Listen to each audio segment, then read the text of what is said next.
What's up, everyone? So every few years, there's this one person that every New Orleans Saints fan just kind of nervously sits back and waits on, even though we all know it's going to happen. It's just like the feeling of what if it doesn't.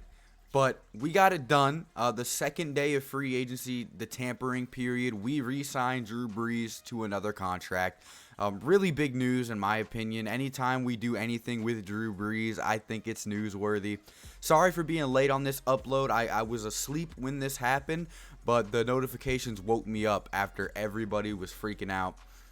Even though we all expected it, it's still exciting when it happens because Drew Brees is that kind of quarterback. He's that once-in-a-generation type quarterback, and there's a lot we got to talk about today as far as Brees goes, and we have some other news like A.J. Klein and his situation with the New Orleans Saints. If you haven't heard about it already, you will hear in a little bit. So let's go ahead and dive straight into the video. Per Ian Rappaport of the NFL Network, the Saints agreed to sign their franchise quarterback to a new contract worth $50 million over 2 years. Rappaport noted that Brees took less to help his team continue to build. Rappaport reported in January that the 19-year veteran wanted to sign a new deal with the New Orleans Saints and wouldn't retire even if they won the Super Bowl. Brees missed 5 games early in this season because of a torn ligament in his thumb, but there were no signs of rust when he came back in Week 8. The 41-year-old veteran led the NFL in completion percentage for the third straight season, 74.3, averaged 270.8 passing yards per game, and threw 27 touchdowns in just 11 starts. There will be a point where in the not-too-distant future where the New Orleans Saints have to replace Brees, but luckily that has been pushed back for at least one more season. People have been saying that the $25 million price tag for Drew Brees is way too much and that Drew Brees didn't actually take a hometown discount, but I promise you he did. The $25 million fixture is exactly what was expected. It makes Brees the 12th highest paid quarterback in the NFL, which he will likely bump down 2 more spots as Tom Brady and Phillip Rivers are both farming in a ton of deals. Tom Brady is getting offered $30 million plus by both the Chargers and Buccaneers, and he's better than both of them. And right now, he is better than both of them. We can have that Drew Brees versus Tom Brady all-time debate, but right now, at this current point in time, Drew Brees is better than Tom Brady. Yeah, he's better than both of them. QB Ryan Tannehill just got paid, I believe, yesterday, $29.5 million per year salary, which, come on, Drew Brees is eons above Tannehill. Even Kirk Cousins signed a $33 million per year deal. Drew also turned down a 2-year, $60 million deal from Arizona last time he signed a contract, if that means anything to you. So, I'll go ahead and show you right now some of the quarterbacks that we're dealing with that are paid higher than Drew Brees, and you can really tell me if you think that this $25 million deal is a hometown discount for Drew. Because when you look at Drew, he could easily command one of the top contracts in the NFL if he wanted to. Like, no doubt about it. If Kirk Cousins is getting paid that much, Drew Brees could get paid $35 million a year. So let's go ahead and look at this list. So we'll go from the bottom to the top.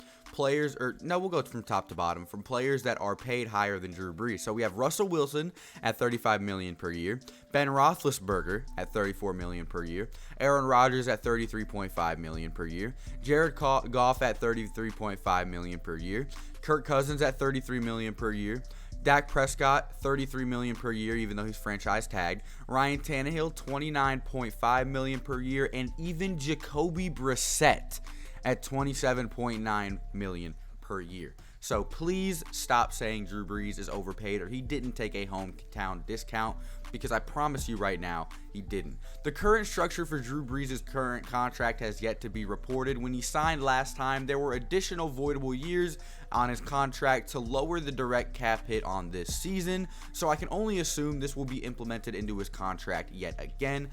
Mickey and company also got this deal done in a very timely manner, just enough time for the New Orleans Saints to be able to avoid that deadly $21.3 million cap hit that would have smacked us right in the face if we decided to take longer than the new league year on Wednesday. So signing Drew Brees was definitely a priority. I say we go look at some of his stats. just to really hit home on what this guy is capable of at this current point in time. So, right off the bat, I can see that he was given a 91.2 Pro Football Focus grade, which is elite on their spectrum, and their spectrum isn't friendly. It is not friendly at all. You don't just get a 91.2 based off of your name. It is based completely off of performance, and we'll go look at Tom Brady's right now. I'm actually curious as to what it is. It's an 80.4, so he was an 11 points above Tom Brady, but we're not going to get into that. So Drew Brees threw for 378 attempts, which was 27th in the league out of quarterbacks. He had 2,979 passing yards. He threw 27 passing touchdowns, which was 5th most in the league, while throwing the 27th most or least amount of passes. He also only threw 4 interceptions on the year, had one of his greatest accuracy-wise careers or years in his entire career. I believe had the highest passer rating of his career at 116.3. So he led the NFL in completion percentage for the 3rd straight year. This dude is absolutely insane. Drew Brees isn't going anywhere. He is 100% capable of it, and I know what you guys are going to say. They're going to say, okay, we need a new quarterback that can throw the deep ball. Well, let me analyze the situation for you real quick. So, the New Orleans Saints wide receiver group, our best wide receiver consists of course, Michael Thomas, number 13. How could he not? He just broke the single-season reception record and had like 1,700 yards. Well, when you look at it this way, what do you see Michael Thomas as? You see him as a player that will run. I'm not going to say he sits here and runs slants, but he struggles because of his speed to get open downfield. When he is open, Drew Brees hits him, but it's very rare because of how big and slow he is. He's a possession receiver, not somebody that has burners. So who else is Drew Brees supposed to throw to downfield? One of his best passes of the year was negated against the Carolina Panthers because Ted Ginn Jr. dropped it. We need more receivers. It isn't an arm problem. It is simply because there's a lack of wide receivers or pass catchers on this team that can really run past the secondary and get open downfield, or I promise you Drew Brees will hit at least a couple. Now, I'm not saying he's going to be dead-eye accurate with it because he is getting older, but he will hit a couple of them. So make sure that when we get new wide receivers this year, or we get somebody in the draft, make sure to pay attention to that because Drew Brees' deep ball isn't gone yet, but our pass catchers suck. Ted Ginn Jr. went back to dropping everything. So on the same day that I know I said this already, but at the same day Tom Brady announced he would leave the New England Patriots, Drew Brees announced that he would be signing a 2-year, $50 million deal to remain in New Orleans.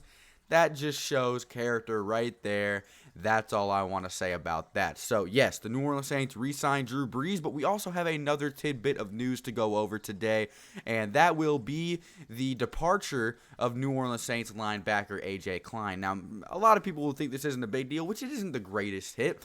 It wouldn't be a big hit if we had a competent linebacker room, but honestly, we just don't have that. The Buffalo Bills have agreed to sign linebacker A.J. Klein, formerly of the New Orleans Saints, to a contract. That information comes from NFL insider Adam Kaplan. Per Kaplan, the deal extends for up to 3 years at a cost of $18 million. $9.7 million of that guaranteed for A.J. Klein.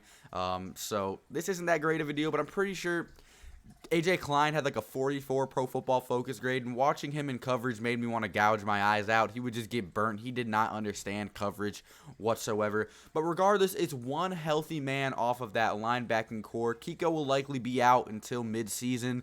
Alex Anzalone hasn't played a full season yet. I don't think so. I think he's gotten injured in a game every year he's played in his 3 or 4 year NFL career. And Craig Robertson and Stephon Anthony are complete booty butt cheeks. So linebacker is probably for me just took over as the biggest need for the team, snatched it right out of wide receivers' hands, because Demario Davis, as we've seen against the 49ers, cannot do everything. He can't guard the entire middle of the field by himself. He needs some help. So expect to address linebacker. Schobert is a name that everyone is throwing around.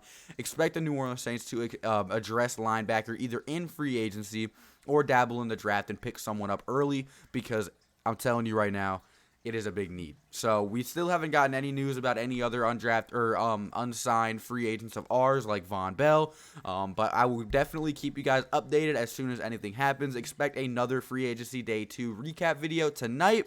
if enough happens today, but I can't guarantee you that it will. So thank you guys so much for watching this episode, and I'll see you boys in the next one, which will be very soon because it's free agency. Adios.